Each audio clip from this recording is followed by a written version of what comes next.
जळगाव जिल्ह्यातील चाळीसगाव येथे एका तरुणानं तरुणीशी मैत्री करून तिचे अश्लील फोटो आणि व्हिडिओ काढत ब्लॅकमेल केलाय।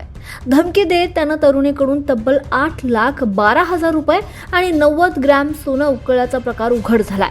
या प्रकरणी यश महेंद्र जैन याच्या विरुद्ध गुन्हा दाखल करण्यात आला असून पोलिसांनी त्याला अटक केली आहे। तपासात आरोपीच्या मोबाईलमध्ये इतर मुलींचेही आक्षेपार्ह फोटो आणि व्हिडिओ आढळून आल्यानं आणखीन फसवणुकीचा संशय व्यक्त केला जातोय। पोलिसांकडून पुढील तपास सुरू आहे। चाळीसगाव शहर पोलीस स्टेशनमध्ये आपण काल एक गुन्हा दाखल केलेला आहे।